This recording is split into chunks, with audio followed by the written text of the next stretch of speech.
এত মায়ের নবীজি মেয়েছি আমরা। আপনি ভাই, আপনি ইসলামের জন্য কি কষ্ট করেন, কত মার আপনি খেলেন।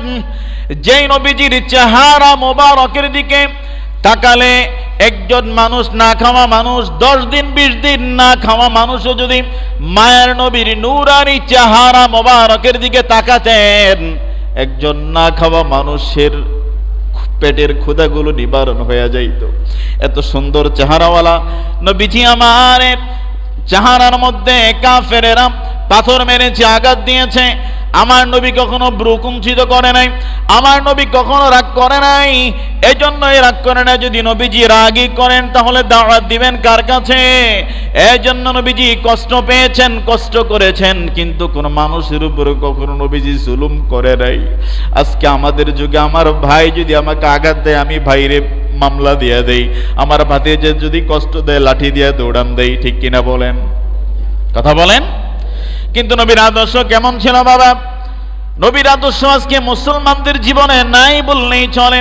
মুসলমান আজকে আমরা যারা বসবাস করি, আমরা তো শুধু দাড়ি টুপি পাগড়ি জুব্বার মধ্যেই মুসলমানের মধ্যে সীমাবদ্ধ রয়েছে।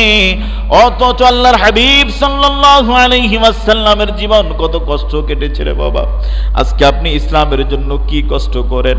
আমার নবী দিনের পর দিন চলে গিয়েছে, খেতে পায় নাই, খেতে পায় নাই। আজকে আপনি 1 মাসের খাবার ঘরের মধ্যে মজুদ থাকে রে বাবা। কিন্তু আমার আপনার নবী আপনার জন্য কত কষ্ট করেছেন, তাকে একটি বারের জন্য কি চিন্তা করে দেখেছ রে মন?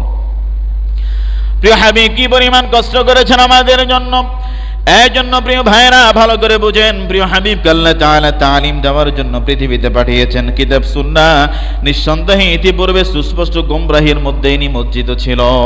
প্রিয় হাবিব যখন যে জামানার মধ্যে আসছেন, নবীজির আগমনের পূর্বে অবশ্যই সেই জামানার মানুষগুলো জাহিলির মধ্যে, জাহিলিয়াতের মধ্যে, বর্বরতার মধ্যে, কুরুচিপূর্ণ কাজের মধ্যে তারা বেশি সময় কাটাতো। কিন্তু আল্লাহর হাবিব আল্লাহ তাআলা যখন পৃথিবীর জমিনে পাঠিয়েছেন, আমার নবী পৃথিবীর জমিনে আসার পরে মানুষদেরকে সভ্য মানুষ করার লক্ষ্যে নবীজি কাজ করেছেন। নবীজি মানুষদেরকে ভালো বানানোর জন্য কাজ করেছেন। নবীজি মানুষদেরকে আল্লাহওয়ালা তাকওয়াবান বানানোর জন্য কাজ করেছেন। জোরে বলেন সুবহানাল্লাহ।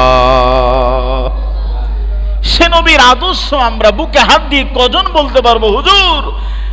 রাতে ঘুম থেকে শুরু করে সকালবেলা ঘুম থেকে উঠা থেকে শুরু করে সারাদিন কার্যক্রমে আপনি কয়টা কাজের মধ্যে নবীর আদর্শকে গ্রহণ করেছেন বাবাজি? একটু বলেন।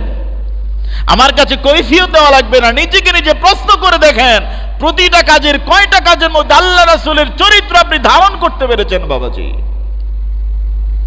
অথচ আপনি দাবি করেন আপনি আশিকে রাসূল, আপনি দাবি করেন আপনি নবীর তরিকাপন্থী, কিন্তু না, কার্যক্রমে আপনি নবীর তরিকা থেকে অনেক দূরে।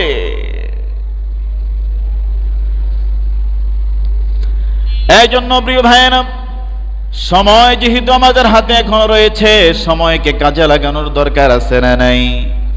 একটু জোরে বলেন। জ্ঞানী যারা বুঝে তারা সময়কে কাজে লাগায়, তারা মূর্খ যারা বুঝে না তারা সময়কে অপচয় করে তারা। এজন্য প্রিয় ভাইয়েরা, আমি আশাবাদী যে আপনারা সবাই জ্ঞানী মানুষ, আমি আশাবাদী আপনারা সবাই ভালো মানুষ। তাহলে জীবনের বাকি যে অংশটুকু, বাকি যে অধ্যায়টুকু বাকি রয়েছে, এ সময়ের মধ্যে প্রিয় হাবিবের উপর দুরূদ ও সালাম এবং প্রিয় রব্বুল আলামিনের জিকির তাসবিহ তাহলিলের মধ্যে আমাদের জীবনকে পরিচালনা করার দরকার আছে না নাই?